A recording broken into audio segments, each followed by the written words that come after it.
Well, hello and welcome. I'm very excited that you're able to join us to hear from leaders in law enforcement today about how community perspectives impact the delivery of local police services. My name is Matt Fulton, and I'm the Vice President for National Engagement for an engagement company called Pulco. We help communities build stronger engagement and track performance based on resident perspectives. And today we have an excellent panel assembled to share their perspectives on putting police needs and expectations into a community context. We're going to be talking about how the challenges that law enforcement agencies are facing in understanding, managing, and responding to the public safety needs of the community and those that they serve, particularly in today's environment when everything seems to be so disruptive and such a challenge. Our goal today is that you take away a new idea, a new perspective, a solution for something that you're working on. It really is designed to try to help you with the things that you are doing in your communities and in your positions. Here's the format for the conversation today. We'll take a few minutes and I'll introduce all of the panelists to all of you and let them have an opportunity to share a little bit more about their backgrounds. And then I'll kick off the conversation to help set the stage. And ask out some questions that'll draw out important perspectives and strategies that address the focus. Following the panel's response, I'll give them an opportunity to ask each other questions, and then we'll wrap it up. And looking forward to this overall conversation. So let's jump into it. Our first panelist is Chief Marcia Hardin. Chief Harnden joined the Albany, Oregon Police Department in January 2020 after spending 27 years in Bellevue, Washington in their police department. Both departments have a strong practice of community engagement and partnerships. Chief Harnden has a wide variety of experience in policing and speaks about leadership and women in policing on a variety of platforms. Marcia, thank you for being here today, and I would welcome you to share just a little bit more about yourself. Thanks for having me. I very much appreciate it. I'm a new transplant to the state of Oregon. Spent more than 25 years at the city of Bellevue, which is just east of Seattle in Washington state. Kind of grew up within that agency, actually grew up in that city. Went to the best university on the face of the planet, which is the University of Washington. Go Huskies. So I stayed kind of local there. My move to Oregon mostly had to do with just better quality of life. The Seattle area, if anybody's been up there recently, has seen rapid growth. It's not affordable to live there for people who make a wage like we do, or police officers. And so I just wanted to make a change. I still felt I had a little bit left in my law enforcement career bag there, and moved down to Oregon in January of last year and took over the police chief job here in Albany. It's a little bit smaller town than I came from. Bellevue was a city of 150,000 and growing. The city of Albany here is 55,000 and growing. So it's a little bit more intimate, much more connected to the community. I can very rarely go to Costco or any place else and not get recognized. It's got a small town feel to it, even though we're a medium-sized city for the state of Oregon. Very happy to be here. The police department is a CALEA agency. I came from a CALEA agency, and that it's very important as far as our engagement piece with community. And so I'm happy to be here. Great men and women that work here, and look forward to the questions you have to throw at us. That's great. Thanks, Chief. I appreciate you being here. You live and work in such a beautiful part of the world. So congratulations. Actually, that's real blue sky back there. Very rare this time of year, but that's real blue sky. That's just great. I'd like to introduce Mike Crispen, who's the Chief of Police in Whitehall, Ohio. He's been the chief since joining the department in 2016 after retiring from the Ohio State Highway Patrol. Chief Crispen got his BA and MPA from The Ohio State University, and he's currently undergoing his doctoral studies in public policy at Liberty University. So congratulations, Chief, on what must be a very arduous process. Chief Crispen is a member of the Ohio Association of Chiefs of Police and serves as the current president of the Franklin County Chiefs Association. Mike's a military veteran serving 2 overseas tours. Mike, thank you so much for being here. I really appreciate it, and would love it if you just would add a little bit more to that. Well, thank you. Probably when you hit that age over 50, as you would imagine, probably the most important thing that we're all proud of is those grandkids. So I can't help it. Everywhere I go, remind people I got 5 boys, grandkids. So those are important to me. Not that it has anything to do with policing, but it certainly balances it out a little bit. I work in Whitehall, and we're a low median income community. We are smack in the middle of the city of Columbus, the metropolitan area. So there's 20,000 residents here, with 1 million surrounding us. So it's a small town feel in a big town metropolitan environment, and with its own crime problems. So as I said, we got 20,000 here, and we have a military base right in the middle of the city as well, which gets us a lot of support from the federal government. So it's an interesting community, and it's interesting for me as you mentioned earlier that I retired as a state trooper. So to go from working the interstates and working all over the state of Ohio, 88 different counties, to a small town environment has been a nice career change for me, and a nice way to cap off that final part of law enforcement. That's great. And congratulations on making the move and for your retiring. That's a great accomplishment, and I wish you well on your doctoral work. I know how much work that is, and so congratulations on that. Thank you. Let me introduce Chief Ed Hudak, who has a long and distinguished career in law enforcement for the past 34 years. He's worked with throughout the ranks in the city of Coral Gables until he became chief back in September of 2015. His department's got has 310 positions and a budget of over 38 million, so a very large department. He's a graduate of the FBI National Academy and was elected class president for that session. He's provided leadership to multiple dignitary protection details, a lot of kind of cool stuff, the Summit of the Americas and participation in multiple Super Bowl host responsibilities, which I'd love to, if we had more time, love to hear more about. Chief Hudak has worked as a consultant with the Department of Justice in the early identification and intervention systems throughout the country. He was one of the 2 instructors for the state. He's been honored multiple times over many years. One very impressive one was when he was selected as Officer of the Year for his outstanding work in the city's recovery efforts after Hurricane Andrew. What I found very interesting, Chief, was that you came to Miami from your hometown of Bethlehem, Pennsylvania on a football scholarship to play for the University of Miami, and your commitment to the university and to the athletics on the program resulted with you receiving the Hall of Fame President's Award for Service. You're a member of the Iron Arrow, the highest honor bestowed on any student or alumni of the University of Miami, which I think is a very cool recognition. So congratulations on that. Would you mind just sharing a little bit more about it? I think my association with U of M and with the city of Coral Gables has just really been my pleasure all these years. And I've been to both parts of the country with my colleagues on the panel, whether it be up to visit the Huskies, and definitely been to Columbus, up to Ohio State and the Buckeyes. So as you touched on, my weekend job is with the football teams. I've traveled. So it really kind of keeps me based on what I believe a police department should be. Coral Gables is right smack in the middle of Miami.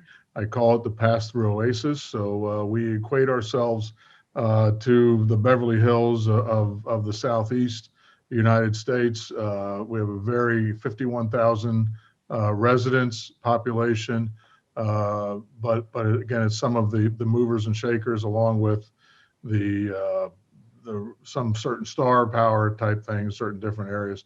But we do balloon up to about 250,000 during the day with our international business acumen. So kind of like my colleagues said, we're all pretty similar, and it's a global city with a hometown feel, which is what really makes our job special in the police department and the service side of it. As you said, I started at the University of Miami, both playing football and my police career. After 4 years on campus, then I came to the Gables and been here ever since. And I know what our residents, and as I told the residents on several occasions, I may not own a house in Coral Gables, but I submit to everyone that I've grown up here. I spent my time growing up on the streets on the midnight shift throughout, and it really does kind of get into your soul when you're doing it for all the right reasons. So we're very proud of our accomplishments as well, our accreditation status, what we do, and what some people don't know is, just in Miami-Dade County, there's 37 different municipalities. So it's important that we all kind of work together, within the Miami-Dade, the city of Miami, Miami Beach, and that has been a big, strong contention for how good we feel we accomplish things together. So glad to That's be great. here. That's great, Chief. You've just had such an outstanding career in Coral Gables. Only to let me follow it up when you're doing a presentation in front of the internet. So I apologize for that. That's not a problem. Just like I said, I've been called worse, so I don't know anything about Shane, but hopefully he's not a convicted felon somewhere. Well, he was on the panel last week and he did an excellent job. Great. I do also love your term, the global field with a hometown feel. That's very, very relevant for anybody in public service. I will tell you, sometimes as cops and police leaders, we get pulled into these areas. I'm sure my colleagues have, where it's the think tank of what we're going to do and the course we're going to set for the city. And actually, truth be told, the hometown feel came from my wife, believe it or not, because I've said, I'm from Bethlehem, Pennsylvania, as you stated, and, just northeast of Philly. And my wife would constantly point out that you were only there for 18 years. You left to come down here when you played football and you stayed. And I said, you know what, though, but it's still my hometown, even though I've been in Miami over 40 years.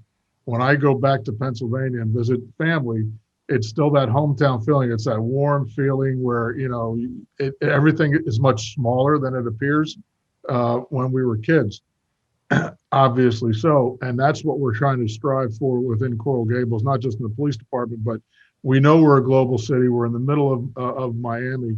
But when you leave our downtown area, you are in, arguably in South Florida, the best tree-lined canopy of anything. So it's that real hometown feeling. And that's what we try and strive and drive home to the officers too, to continue to perpetuate that. That's great. Thanks to all of you for being here. Well, let's get into the topic. The topic we're going to be exploring today is putting police needs and expectations into a community context. Public safety is such an important responsibility that impacts every aspect of a community's overall success and quality of life. As a former city manager of over 30 years, I have gained a great appreciation for the work and the complexities and the challenges that law enforcement agencies perform every day, and all the personnel that are involved with meeting the public safety needs of the community. You're challenged every day with overlapping and nonstop kind of evolving situations that you need to handle professionally, you need to handle them respectfully, you need to handle them with equity in mind, and certainly responding to all of those things in an appropriate manner. And then you lay on top of that all of the changing community dynamics that are going on, the demographic shifts, the economic impacts, and then you add on, of course, the global pandemic and a very polar political environment, higher unemployment, business disruptions, all of those kinds of things that we're in the midst of right now. And it just becomes just a huge challenge for you to meet community expectations. Your leadership roles are not easy. You've got many who are placing a lot of high expectations on you, and failure will likely result in some significant community impacts that could have generational tails, and it impacts overall residential trust and satisfaction. So how do you go about understanding the current needs of the community and being able to manage and meet with them with all of the added expectations of being accountable and trustworthy, and providing equity for all? We've done a lot of research on this topic, and we have, over the last couple of years, noticed that there's been a meaningful shift in resident sentiment nationally about local police services. Community unrest over the past year has impacted trust, accountability, and public safety priorities. And it's interesting to see the shifts over the last couple of years in community priorities, but the two areas that come through that have shifted to become more of a priority are those areas that talk about building stronger connections and working relationships between police departments and community members. This is all based on a national police services survey that we have that is designed to kind of help communities get overall perspectives on local police services, and just so that as communities are thinking about changes in their police operations, provide the benefit of bringing in that community voice into that whole process. So our conversation today will hopefully help us explore all of the connections between local policing and how residents contribute to this responsibility. So here are the 3 questions that we're going to be posing to each of you. What role should the community play in guiding or influencing the delivery of local police services? What strategies do you use for managing those expectations? And then what tools and methods do you use to understand the expectations and priorities for the delivery of police services in your community? So let's kick off onto the first question. Chief Harnden, what role should the community play in guiding or influencing the delivery of police services in Albany? They should have a huge role in that. Again, we cannot be successful at public safety management without the cooperation and assistance of our community and the people that we serve. That includes our business owners. That's particularly key. I came into a city here that was struggling financially, is still struggling financially. We have a cliff coming at us at the next budget cycle where I will lose a lot of my community policing employees. Our community resource unit will be wiped out if that's the case. And so we're actually having to look at increasing taxation to do that. So one of the missions that I've embarked on since I got here last year was one, to help people understand what they would be losing if we don't fix that problem. We would be retreating back into reactive policing rather than proactive policing. And how do we do that? How do we deliver services? We've fully embraced the 21st century policing model and incorporated it into our strategic plan. And laced through that entire program is the importance of building relationships and trust with our community members. And that means bringing them to the table, particularly our communities of color. Historically, they have not had a good relationship with the police department here, and we're slowly but surely making those changes. They fully recognize that change is a process, not an event. We don't live in the social media world where the instant something bad happens, we can just change things. They're in it for the long haul, and it's about building trust. So they sit on our hiring boards, they sit on our promotional panels, they talk about how we should engage. There's ongoing discussion about the school resource officer program, which I think we're all having in our jurisdictions. What does that mean? How do we build trust? Things like that. So they're very much a part of the discussion with us. They don't always drive what we do. Sometimes crime drives what we do, but the ways that we interact and deal with mental health crisis and homelessness, they are very much part of that conversation. Chief Harnden, have you found during the last year or so any change in the level of participation? Well, it's hard to gauge, particularly you have the COVID asterisk in there, but at least our communities of color have never been invited to the table before.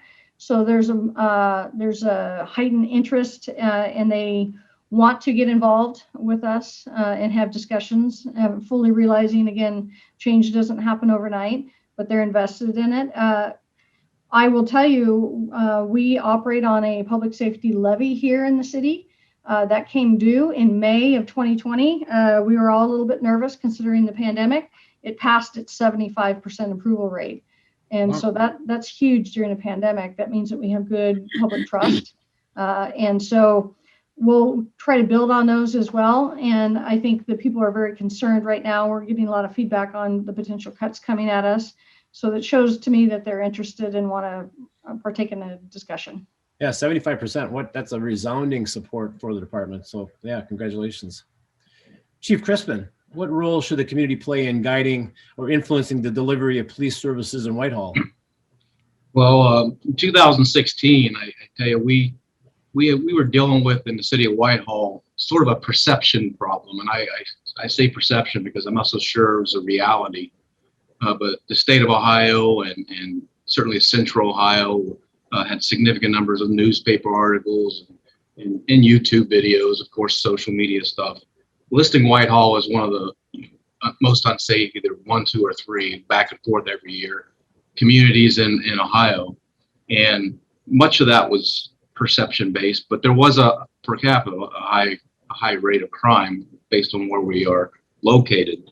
And so I think when you have that and the community is demanding something to be done, as was happening when I came into this position, the first thing that we have to accept the fact is that we're not the ones responsible for safety. And I think that's important for us as law enforcement to remember that. Our goal is to, we're the experts certainly, but the elected officials, which are the representatives of those people, are the ones who are ultimately responsible for the safety of the community. And they hire us as those experts to sort of provide them with background on how that can be done. And so you can't do that if you don't engage the community, as Chief Harden just said. You've got to engage them. You've got to ask them, how do they want to be policed? What is their number one problems? Here's how we would do that if we were going to do that, attack that issue. And you don't do that without direct communication.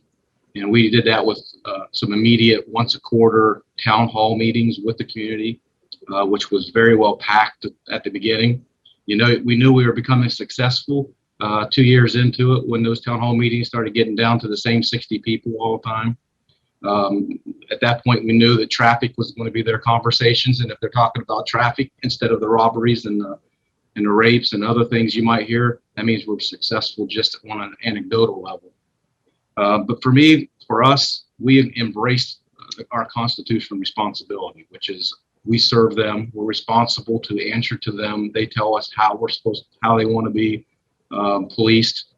And then we let them know, if that's what you want, here's how we do that. Here's how we go about doing that tactically and technically and strategically. Are you okay with that's how we're going to do it? And because there was such an issue, we were able to get their buy-in and support and put a very strong strategic plan in place that was implemented along with the officers and the community input. And after 2 or 3 years, where what you get from that, when you see robberies in our area drop by 30-some%, violent crime went down almost 40, and burglaries went down almost 50. And when you can take those raw numbers that far down, I think that you get support from them because it was their idea on how it was done. We provided some guidance, but they told us how they want us to do it, and we did it.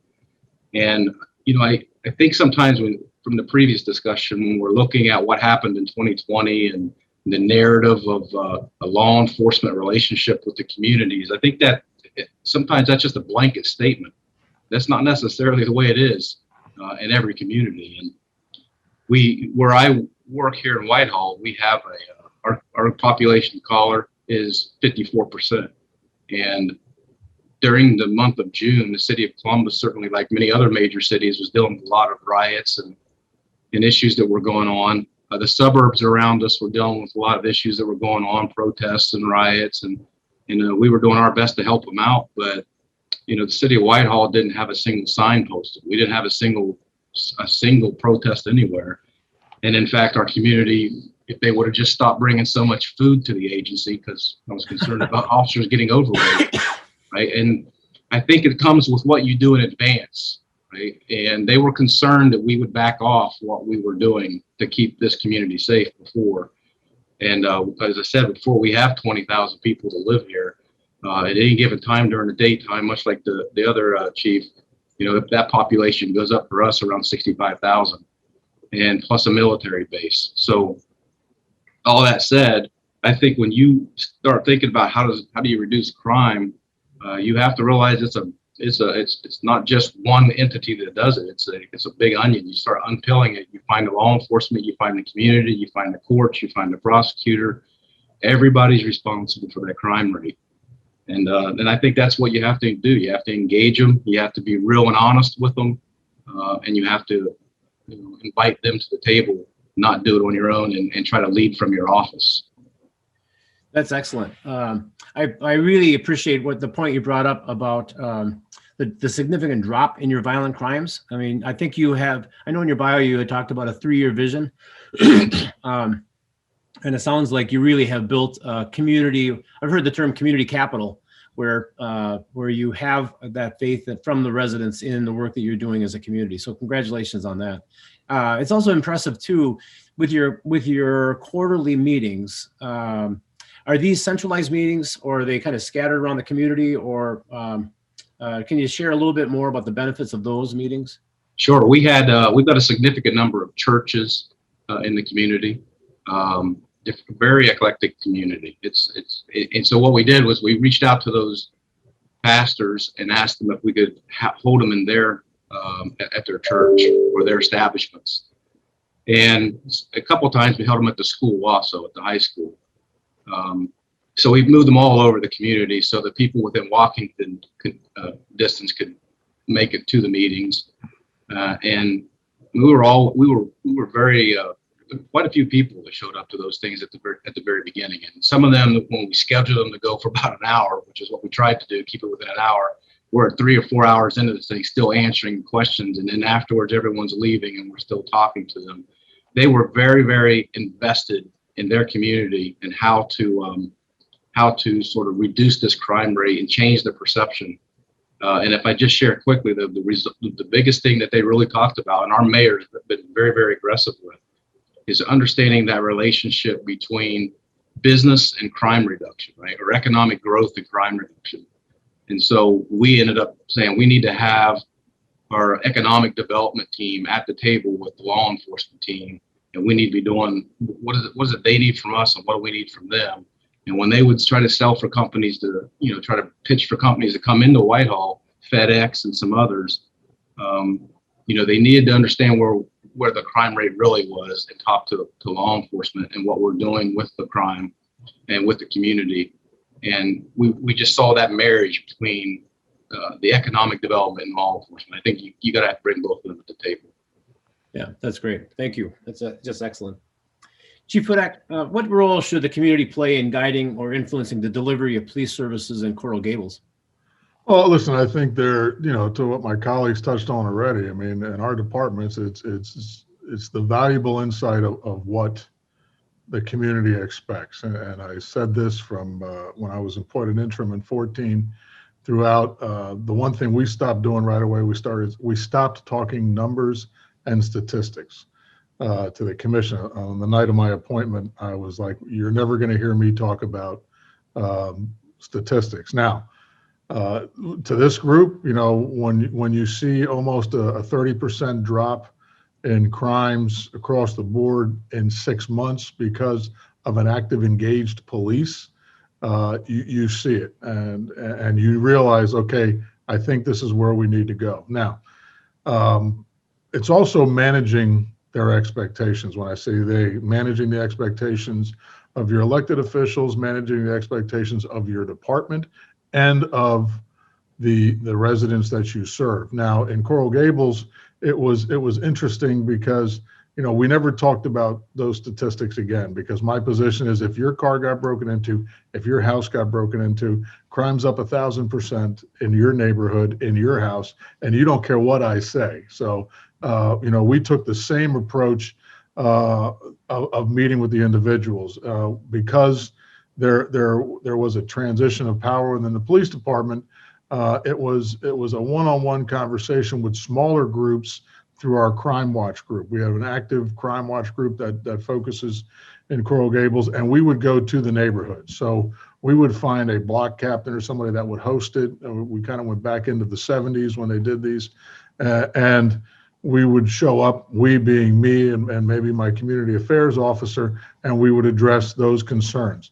More importantly, to empower them to partner with us about what they see. Because of our geographical setup in Coral Gables, it's a defensive posture. A lot of our criminal element does not live in Coral Gables. So having the people kind of take ownership of their neighborhoods was big for us to actually prevent crimes going in. The second thing that I told everybody is, and the officers included, is I can't quantify for you what a more visible police patrolling presence does to stop criminals, but I can quantify that it makes the residents that we serve feel better. So even a small thing like at night, driving around the neighborhoods with the cruiser lights on, which was a recommendation that we kind of embraced. So now you see that there's a police car coming up and down your streets. And again, that tree canopy, those get pretty dark, but the residents And our community feedback was huge that I see cops everywhere. And that I can quantify that our stakeholders feel safer because of it. It also gives us the ability to kind of actively engage community contacts. We have the officers work on that. And then I think the second part of that is what messages are we giving out through our departments to the residents? When I first took over, I had a meeting with roll calls. And again, I've been here 30 years. I know a bunch of the officers. But again, I think some of the younger ones knew me from internal affairs and as the major, so they didn't quite have the relationship some of the old guys and girls did with me. So they asked, so how do we handle these things, Chief? I said, here's what you need to understand. And I submit this to everybody. I've yet to be proven wrong. If I were to ask each one of you to tell me every time growing up you had to deal with a police officer, I submit everybody's been able to tell me. Whether you were written a ticket, you got stopped and got a break, you got, stopped coming out of school, things like that. I remember. So what I told the young officers is you need to remember something. Every time you deal with somebody, they are going to remember you for the rest of your life, for the rest of their lives. And whether it's writing a ticket, it's giving them a break, it's handling a police report, whatever it is, how you act is what they're going to remember. They're not going to remember your name, your face. They're going to remember how you act. So we push that out through the mid-management people, through the officers, down onto the street. And we started to see a lot more positive interaction in our surveys. Like, yeah, I was wrong, but the officer was very, very polite. And now we've seen that community engagement from the bottom up. And kind of like what Mike talked about as well is, you kind of validate it unscientifically by saying, you know what, I'm not getting as many of those community meeting requests because we're not having those crimes in the areas and the neighborhoods aren't asking. And then it's just giving them the tools to communicate with us through the see something, say something. If you think it's suspicious, by all means call us, because if we ever stop somebody, it could be profiling. You need to call us. And I think that has been a very big successful part of our programming here in Coral Gables. No, that's very well stated. And Mike was talking about the impact of the perception that people have on police departments. I know through our research, we have shown that really only 48% of the population, over a year's period, have actually had contact with the police. So it's the accessibility and presencing that becomes such an important part of helping to make people feel safe, give them that sense of security. Have you noticed in Coral Gables that whether or not your participation levels have changed at all over the last couple of years?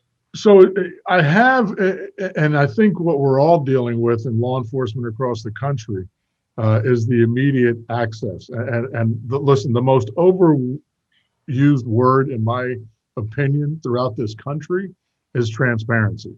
We can call it hyperspace, because the days of the Joe Fridays, just the facts, ma'am, are long gone. We can't address issues as police like that anymore. Not at my level or the officer's level.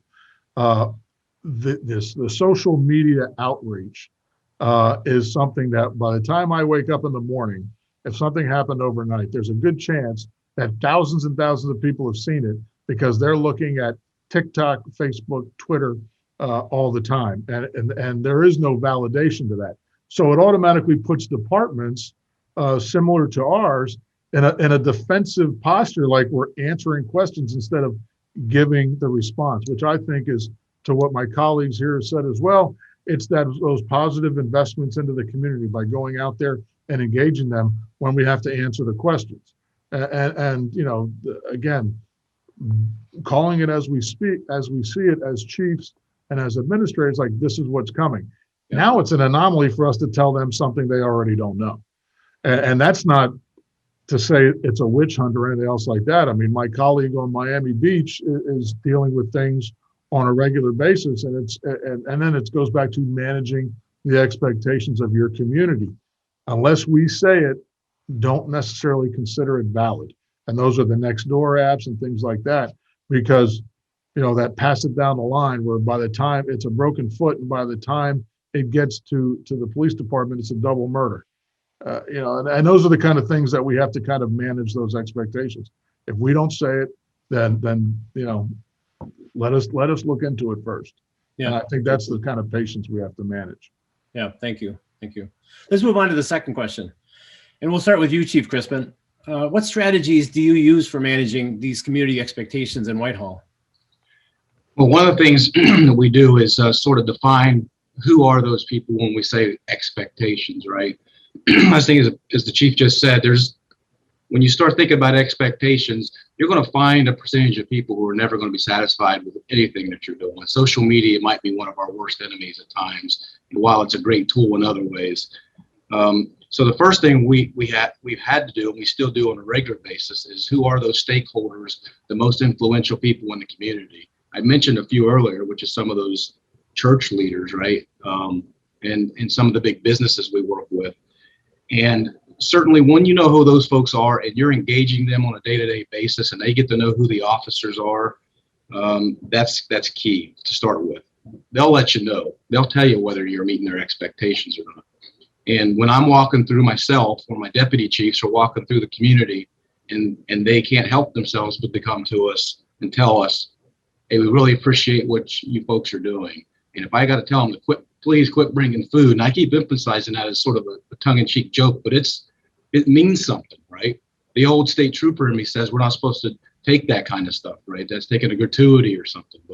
But the community police in me is saying, recognize that we're engaging them as a big family. So I know that's anecdotal, but those things are important. They're important that your community is talking to you. You know there's going to be someone who's going to yell at you and say they don't like what you're doing. By itself is not its own measurement. But certainly that's part of it. The second part is to know that strategically I am achieving their expectations. Starts with knowing what they were at those town hall meetings, implementing that into our strategic plan, and then recognizing, don't be that chief who creates a strategic plan for your webpage and then know it's going to be successful in 3 years anyway, and just throw your statistics in it and be done. Be a chief who actually has a strategic plan that every officer and every employee in your department knows it, has been tested on it, engages it, can answer questions what they did that day for it. We have a thing called the Safer Whitehall Initiative. And what we ask officers and the community to do is ask themselves every day and be able to answer a simple question. What did you do today to make Whitehall safer? And we expect them to have an answer to it. We expect our officers to have an answer to that. And it's a cultural thing. It's funny because I spent so much time putting the strategic plan together with the community and with the officers to where by the time I was done, it was on paper and they're handling it. My focus became the culture of it, right? What is the culture of the officers and are they engaging it? Culture is what makes you successful. It's not the actual words on a piece of paper. And so if our culture is engaged with the community, I can talk to any officer in my department and ask them what's going on in the community. They can tell me. And I see a constant theme between those officers is having the same answers, then I know we've engaged them properly. And I can get that same response from the community, walking around the community, talking to business owners, talking to elected officials. And I know that's all, none of those are really some Excel sheet that's going to tell me the same thing I just said. It's sort of a feel, right? And so it may or may not be right, but it's been working for us. And that's the key to it for me, engaging stakeholders. And lastly, I know we'll get to this later, is certainly holding your folks accountable to make sure they're doing what it is that they promised to do. That's great. That's very cool. I love the way that you're talking about using your community partners and your stakeholders to help understand what the needs of the community are. Has that process worked pretty well? It has. They call me when things are happening in the community. Columbus is in the middle of, well, not just Columbus, but our whole county is in the middle of a couple of concerned, they're getting some bad media on a couple of shootings that just happened here recently. And, not only do we have to realize what's happening to those agencies, but we have to be cognizant of how that might impact the relationship even with your agency who wasn't even directly involved in it. And before you even have to worry about that, if the people are calling you and saying, we support what you're doing, or that you see an increase in those types of efforts from your community, it sort of gives you a hint that things are on the right path for your department. It's a constant moving target, as I think anybody would tell you, whether or not you're on target or not. If you think you got a plan in place, and so you sit back and relax, that's about the time it's going to fall apart. Well said. Thank you. Chief Hudak, what strategies are you using for managing community expectations in Coral Gables? Well, the first thing, so the commission started early on in my tenure. We had the anti-crime committee, which was elected, appointed individuals. Though just the way it does, and I actually was able to appoint somebody at one selection on that seat. And just the way it is, it's probably it's the biggest group of my constructive critics, if you will. And they meet with me one-on-one or as a group. And so I really kind of get what most criticisms I'm going to get is from that group as well. So it kind of gets me ready for that. But to Mike's point, I mean, we are very much affected by what happens around us so much. I mean, so, you know, you have to have an answer for that. And I think that's part of the succession planning that I think we all have to do. I mean, my job, the way I see it now, is to make sure that this institution, the Coral Gables Police Department, has people within and kind of grooming that next generation, because this is a unique city and it's a unique policing strategy unlike any others. I have worked for people from the outside and people from the inside, and you know, you do have to, as the chief, balance the expectations of your manager, the commissioners, and the city itself.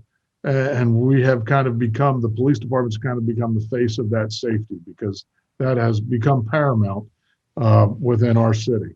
So, you know, those are the same kind of things that we have to apply every day, and getting the buy-in from both sides as chiefs is the day-to-day task, and having those officers kind of buy in. When the officers in our department start taking umbrage at crimes that are committed in their zones, like patrolling it like it's their own house, that makes me feel good. That kind of validates, okay, we're getting on that same message. But to Mike's point, you can't rest on that. And every rookie we have, and I mean this sincerely, the day in our jobs, in my opinion, that you stop learning, you need to get out. Because the moment as a cop, whether you're an officer or a chief or a manager, the day you stop learning something every day, you need to get out of this, because this evolves so fast. I mean, we're taking ideas from our new officers. I mean, I brought back a horse patrol. That's an investment into the community, you know, and it's somebody just wearing two hats at the time. That came from one of the officers, you know, but so you've got to listen to your own people inside as much as you do the community, find that balance, because you want a happy workforce. I mean, unlike my colleagues, you know, I have very few officers live in Coral Gables. We just can't afford it. But you know, there is that bonding, if you will, that they take it personally. The detectives, you know, if we have a car theft ring that's taking high-end cars, you know, they work their tails off, and that's kind of where I grew up, and that's what I like to see from them. So the big thing we do focus on now is the communication skills with us, trying to educate our community that if you don't call us, we don't know it happened. And no matter how small it is, we want to know. Chief, it sounds like you've got your officers assigned to different zones in the community. Can you just talk a little bit about, in the context of managing resident expectations, the impact of building those relationships at a neighborhood level? So we are 12 zones, so we're 14 square miles. Within that, we have 42 linear miles of waterway with the Marine Patrol that goes out to the bay off of Miami. So we have a very densely populated north end, and then we have extremely high-end, multi-million-dollar homes in the south end. Obviously more land about it. So we're split up into 12 patrol zones, a vibrant downtown, which our bike patrol handles as well. Something we started in 2015 was with the neighborhood team leaders. So these were officers that have access, they have cards with their cell phone numbers, their city cell phone numbers, and they work certain areas, so like 2 zones. So they will do all the follow-up. So if there's a burglary or a car stolen, they show up the next day, they're having those meetings, they get these cards. So if somebody has some kind of a question, whether it be a permitting, a zoning, a stop sign down, and they're not getting anywhere, they can call this person. This officer has the ability and those contacts to do that. So they're kind of like the sharp toolbox we have to follow up and also get out there. We also then supplement that with civilian neighborhood safety aides. The engagement, like package theft. We've all been plagued with package theft. Last year, the neighborhood safety aides moved from Black Thursday to Christmas, something like 1,400 packages that were left on doorsteps, and they would go up and move them where they could be hidden. That's the kind of community investment that you're getting. And how are we finding out? Because of the 4,000 Ring cameras that we have, and people seeing it and calling us and helping us solve crimes with it. And it's almost like a subconscious engagement of our community to, hey, look at your cameras, see if you can help us solve these things. And that's kind of what we've seen happen. That is excellent customer service, Chief. Hiding packages. Well done. Chief Harnden, what strategies are you using for managing community expectations in Albany? We do it very similar to what my 2 colleagues said. It is a great deal of proactive outreach. I kind of break it off in pieces. I look at the internal communication and listening, what do our community partners say and our community say? What are my fellow directors? Am I a good partner in listening to what their needs are? Because a lot of times they intersect between our parks department and fire department. And then always having to listen and engage with our elected officials. Again, Albany is a decent sized city at 55,000. We have Corvallis next door, which is 65,000. And here in the Valley, we're well over 100,000 people. And what problems affect one affect the other too. So making sure that we're communicating with our partners on what are the issues that they're seeing, but basically being accountable. To steal a line from Simon Sinek, where he talks about leaders eat last. My philosophy is, as the chief, I talk last, meaning I listen to everybody else first. And then respond to their needs. Our folks here, I inherited a great culture here where they volunteer a lot of their time to do things like Shop with a Cop and Coffee with a Cop and some of our other initiatives out. And they do that on their own time. They just enjoy doing it. As opposed to Coral Gables, over half of my officers, if not 3/4 of my officers, live within the city limits. So they're very much invested in how the community is looking and feeling. And again, I will echo, we talk about stats. Some people want the stats, but if people don't feel safe, then we're still losing the battle. So if they see homelessness, or they see fights, or they see mental illness visibly displayed, acutely displayed on our city streets, then we're not winning that battle. They're afraid to go outside. They're afraid to come downtown and visit the restaurant. So listening to that, we can drive down crime all we want, but if they don't feel safe, then we're still losing. So it's just listening at all those different levels to what people need from us and making adjustments accordingly. And realistically too, as I mentioned earlier, we have a budget cliff coming at us, and we've already started to see some implications of that. Fortunately, COVID has not hit the state of Oregon as hard as it has hit other states. But setting expectations that you may not have school resource officers, you may not have a neighborhood traffic officer, things like that. So we have to learn how to carefully say no to some things and setting realistic expectations.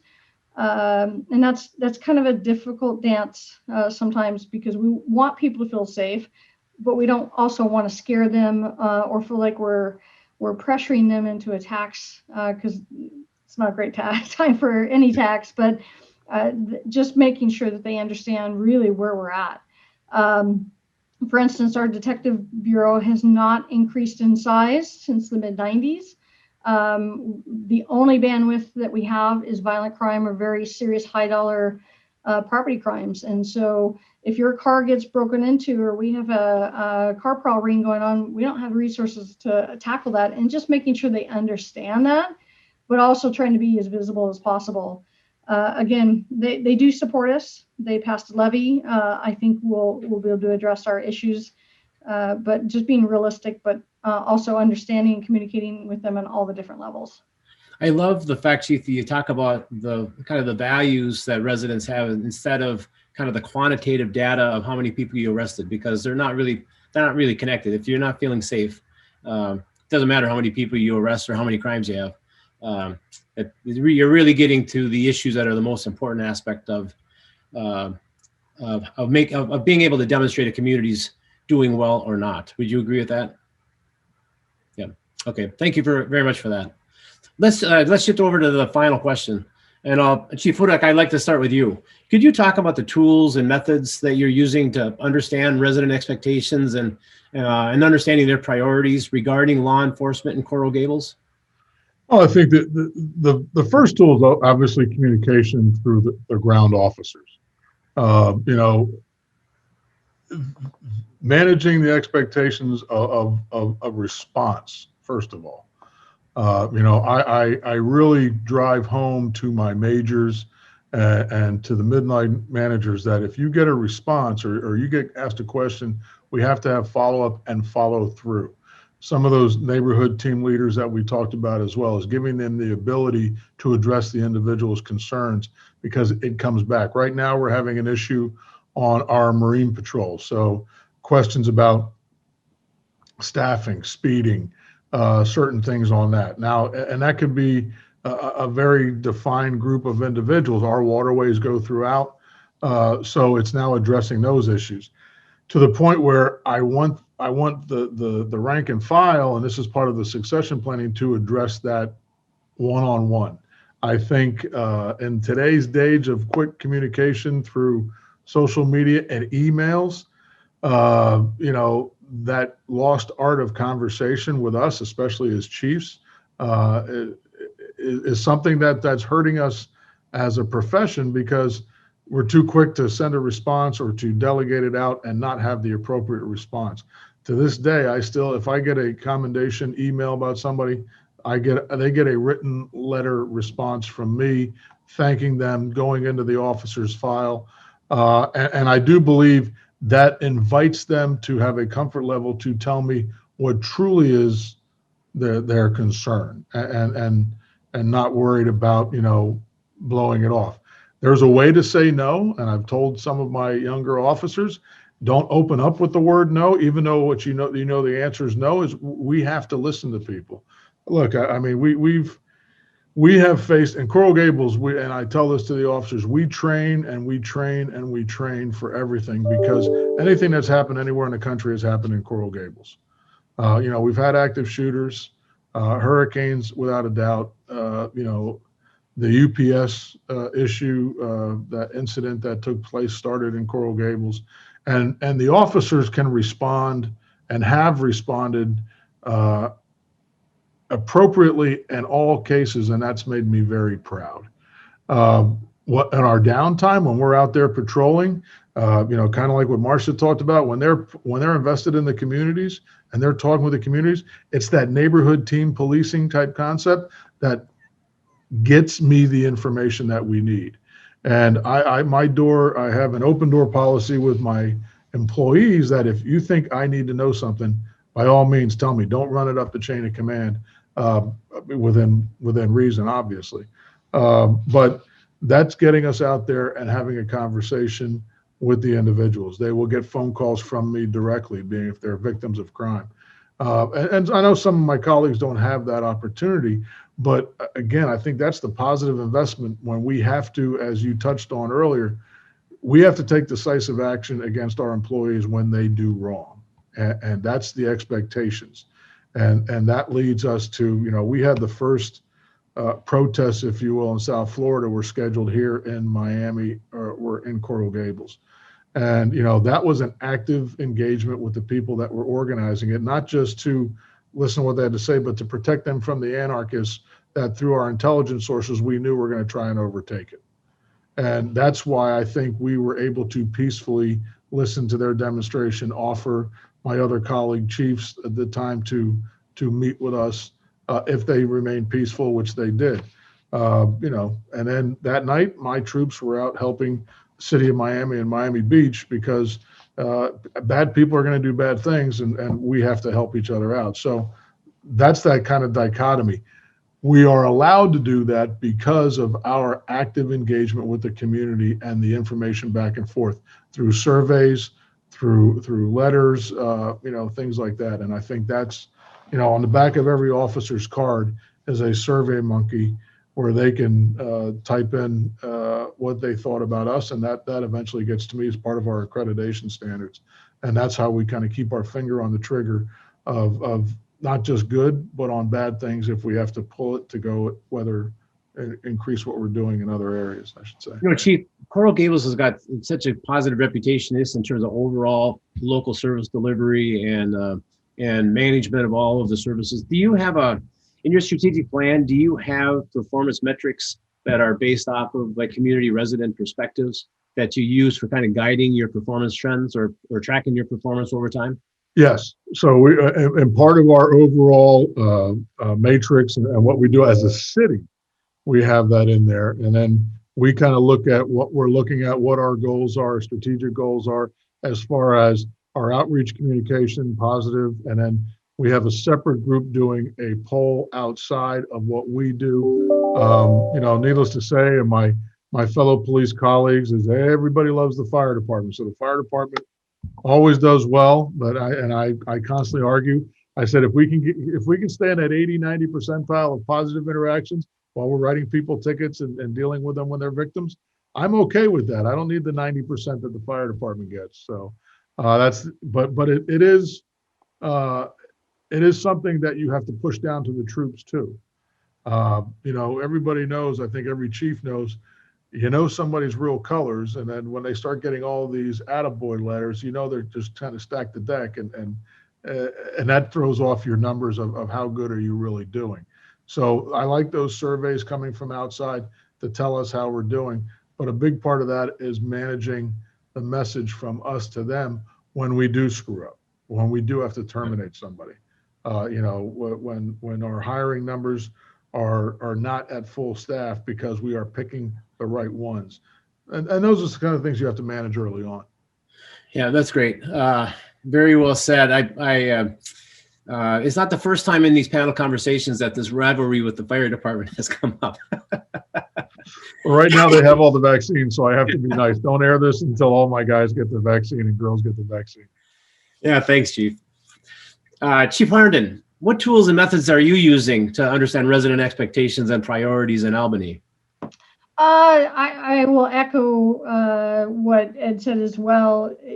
It starts internally first, in the culture first. My folks hear me say it all the time, is every contact with community is an ambassadorship for our profession. How we treat them, regardless of the circumstances in which we come in contact, will reflect on our overall view outwardly. So if we treat people like crap on traffic stops, that's what they're going to tell their family. If we treat them well, we go that extra mile, they're going to remember that. I have a diversity advisory team here, which is made up of various community members and police officers that talk about ways we can build trust with our diverse community. And we've had some success with that. Again, it's an evolving slow change, but we've opened dialogue, particularly with our local chapter of the NAACP, and 2 wins that came out of that by having that good connection and opening that line of dialogue. And that takes us to listen, is we did have, Albany had its very first protest after the George Floyd murder in June. It was rapidly put together. We were expecting a couple thousand people. And again, we haven't done crowd management training down here since Y2K. So there was a little bit of angst. And the NAACP came in and said, hey, if you guys are okay with this, can you put us in contact with the organizers and we'll help them put it together. We have some experience with this and we'll make sure that starts peacefully and ends peacefully. And they were within 3 hours, they had this thing so dialed in to the point where they closed out the rally at our City Hall campus. And even during COVID, we just kind of had to try to make that work.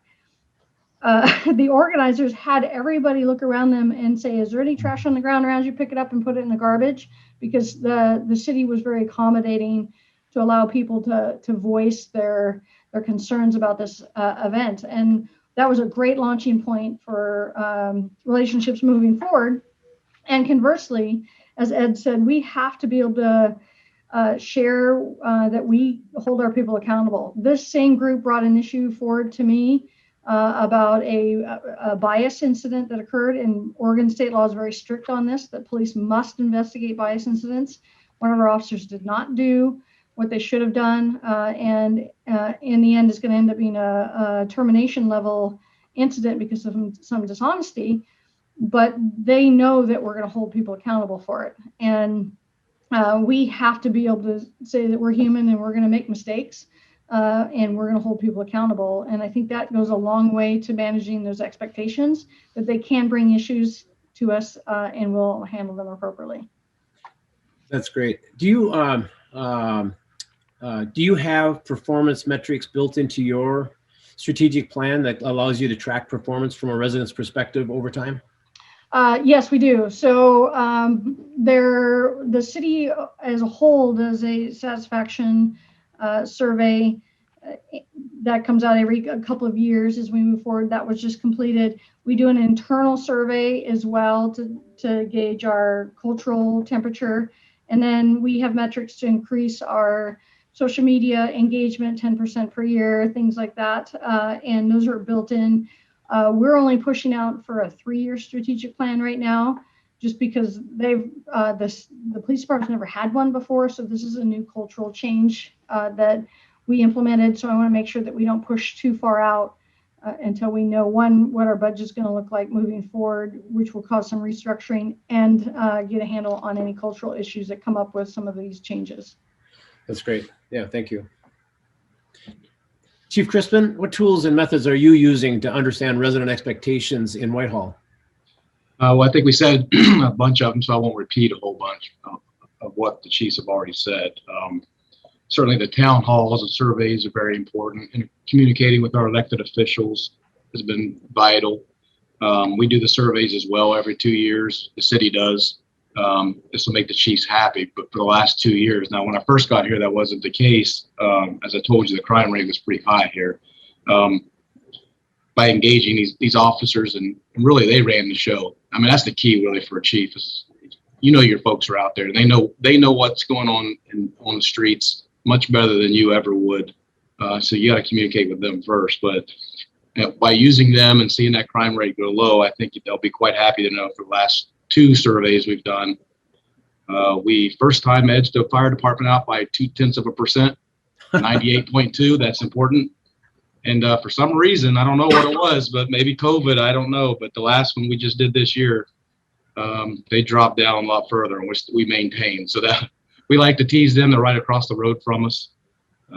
That we've for 2 surveys in a row, we're the best selected department in the city. So there is hope for us police over the fire once in a while. I want to know your secret, Mike. I got, because we're in the same building, so I get to give him a hard time. I'll send you our statistics. You can post it on the wall. But I was glad to hear 2 things there. Marcia said that I think is really important. She said one earlier, which is certainly how a community feels more than what statistics are showing you. And I think that's vital. And those come out of your surveys. You get that information at town halls. You get that information in personal contacts. But I think most importantly, and both the chiefs even hit on this, accountability within your ranks is the key, I think, to building relationships with your community. I can agree with the chief there about you overusing the word transparency, because unless you have something behind that word, I can show it anytime that they can walk in your office and say, show me your transparency. If you're just using the word, you're not going to be able to show them anything. But if you have some processes in place that anytime someone asks you that question, you can pull it out and show them, here's every body camera that we've reviewed over the last year. Here's what we do with those reviews. Here's the meetings, roll call meetings we have where we review officers' body camera footage for basic things, not just critical incidents, but basic police operations. And we watch it like we're watching football film, and we critique each other, and they critique themselves first. And when you're doing it like that, and you're ensuring that your people are using the technology that the taxpayers paid for, and not just turning it on when they want to use it, but they're using it at every single required contact. And then you're looking for professionalism at those contacts, not just that there wasn't a problem, but how to mentor your employees and make them better, and how to get them to interact properly with the community. You can have the best strategic plan. You can have the best culture plan. You can have the best department they've ever had in years. It only takes one to blow it up and destroy that reputation. It takes you 5 years to build something that they can destroy in 2 seconds. So you have to really be on top of discussing doing what's right. And one of the ways that we do that is realigning our department to recognize what our number one responsibility is. And I did that when I first came here, started asking officers, what is your number one role in this city? And you would get various things, building community relations and reducing crime and things of that nature. And those are all true statements, but I don't know if they're the number one thing, because when they raised their right hand, they actually swore to what that number one thing was, and that's protecting people's rights under the Constitution. And if you haven't read that thing, you're probably not doing a very good job of it. And so we issued everyone a copy of it. We made them read it. We make them sign off on it. It's part of their inspection that's done every year. You can't take a specialty position. You can't take a promotion unless you can answer questions off the cuff about it. And I mean that by what your role is in policing. Not just knowing search and seizure and knowing how to A, get into a car, or B, whether you can or can't get into a house, but knowing whether or not you should, whether you could or not. And so that's really a culture that we've been trying to build here for the last few years, and we've been fairly successful with it. And I think it shows when you interact with the community and they're telling you, we really appreciate what you folks are doing. And I think one other thing Marcia shared that we also do, I think is very important, is anonymous surveys to all the way down to the lowest part of the ranks in the department. And anonymous for a reason, because they're going to tell you what's happening and what they think. And then when you tell them you're going to fix something, do it. And that's what those are some of the keys that we do. And we could go on all day with that, obviously. But yep, no, that's very well stated. The accountability. I think you and Marcia mentioning about that. The internal. There's been so much turnover in the police ranks across the country. And unless you're doing those internal cultural assessments, you're really not going to have a sense for where the organization can get better, where you need to do better training, what the kind of the other, what the challenges are in a very difficult occupational area anyway. So, Mike, do you have in your strategic plan, because I know you're tracking kind of your overall quantitative data, do you also have the qualitative aspect built into your strategic plan where you're getting to the values and sentiments of the residents? Yes, we do. Especially in this newest one we just completed, and like Marcia, we do a 3-year plan. Personally, for me, I'll probably always do a 3-year plan because we meet every 6 months to evaluate where we're at with our plan anyway. So we find that halfway through 3 years, we're already making some major changes.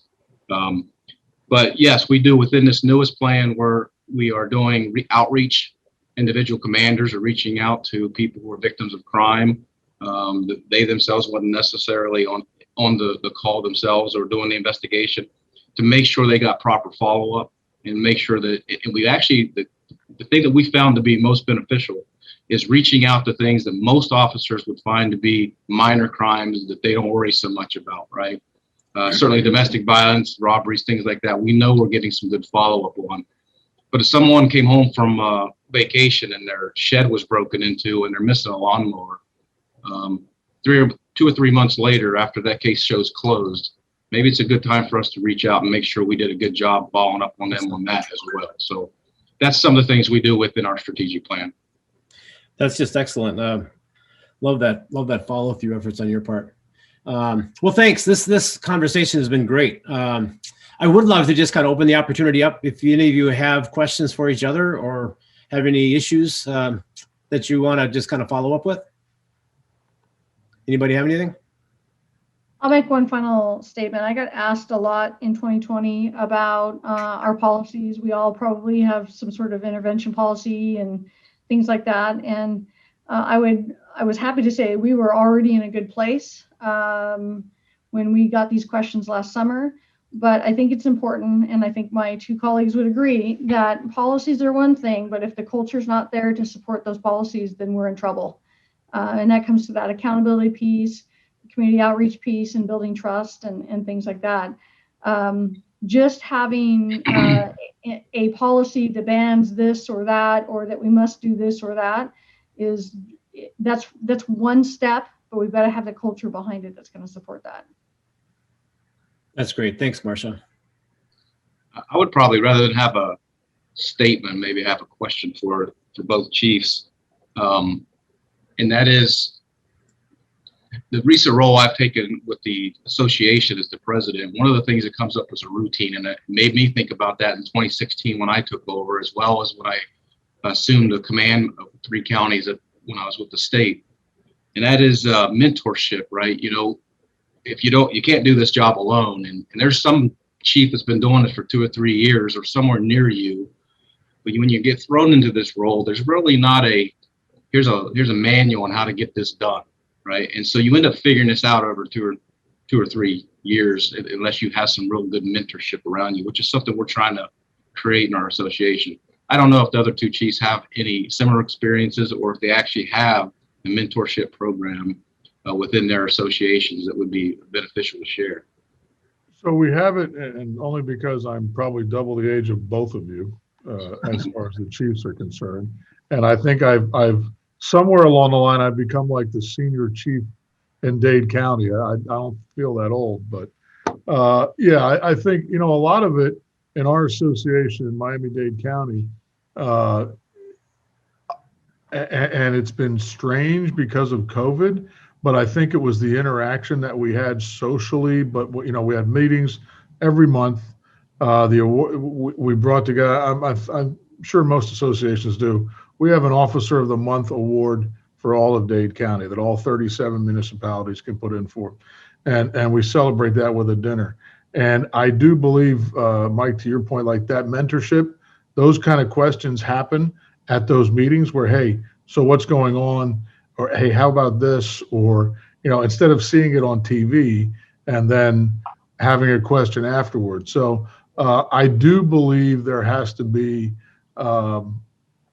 almost like an informal mentorship. And then when you start to see other people come in, you know, the state of Florida, I'm on the Florida Police Chiefs District Director down here, and we have certain classes criteria that goes throughout the state. But if you've ever been to Florida, South Florida is like a different country compared to North Florida.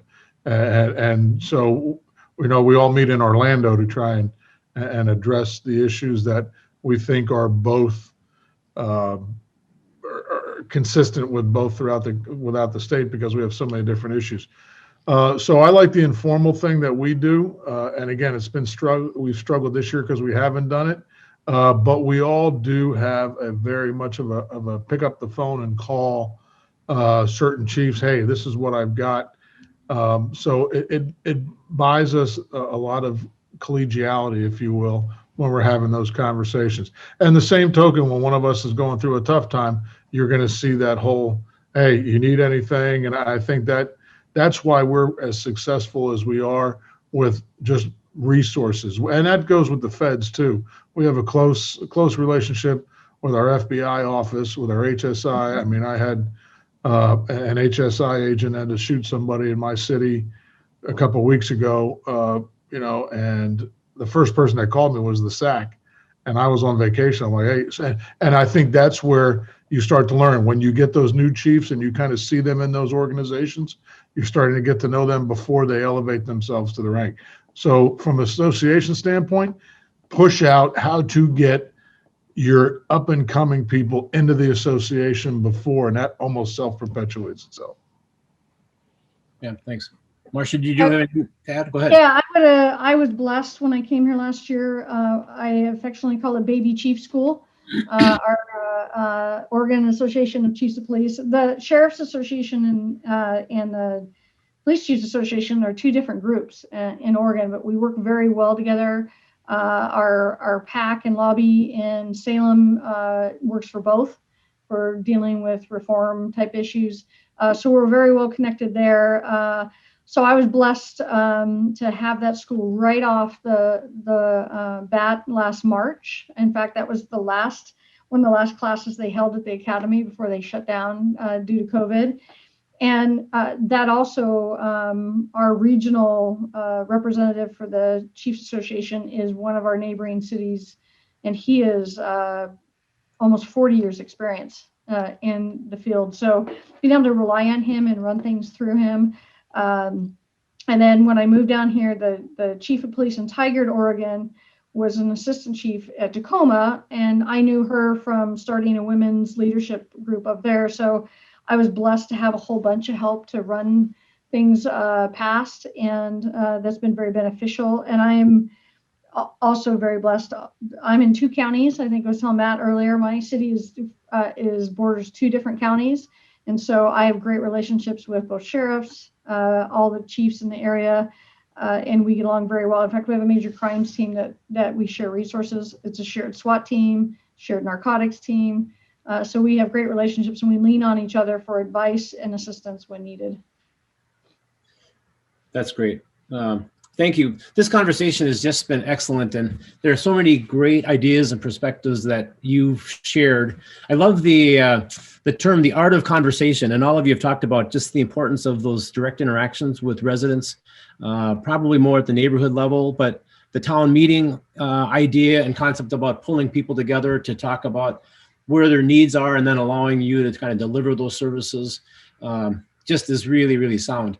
All of you talked about the strategic approach that you're taking, and I really loved to hear all of you talk about the qualitative stuff, the qualitative side of knowing how people are feeling about law enforcement and around their safety or business safety is such a relevant part of understanding how well a community is operating. Chief Crispen, you talked about engaging with your business community. I think that community partners are just such a critical aspect of helping you know and stay on top of issues that are impacting all of those different segments of a community. So all of the things that you spoke about, I think were just great, including the employee accountability aspect, which is such an important aspect of building that trust, building that community capital. Marcia, you talked a little bit about the financial aspect. I think that's a really relevant question as communities across the country are trying to figure out how do you come out of the financial impacts of COVID. It's going to impact all areas of local service delivery, but given the importance of public safety, the relevancy of that potential impact on your departments. So this has been just excellent. I really appreciate all of the thoughts that you have given to me during this panel, as well as the benefit of the other folks that are going to be able to benefit from this conversation. So let me just kind of wrap it up. Thanks again for being here. I will follow up with all of you and make sure that you've got information from each other on just contact information, if you want to follow up with each other. These panels are going on a weekly basis, so they're ongoing. If you have any colleagues or friends that you think would be good at sharing their perspectives on this topic, I would welcome you to let me know about them. And I certainly would like to hear your feedback on what we can do to make these panel conversations better. They're fairly new, they're about a month old, and I'm always interested in learning on how we can make it more relevant. So with that, I just want to thank you again for being part of this. It was great to meet you all. One of the benefits that I get is every week I get to meet 3 additional leaders in local government around the world. And so that is, when I say around the world, we've actually had some international guests on this as well. So it's been super. Thanks for all you're doing. I really appreciate you sharing your perspectives, and I look forward to staying in touch with you in the future.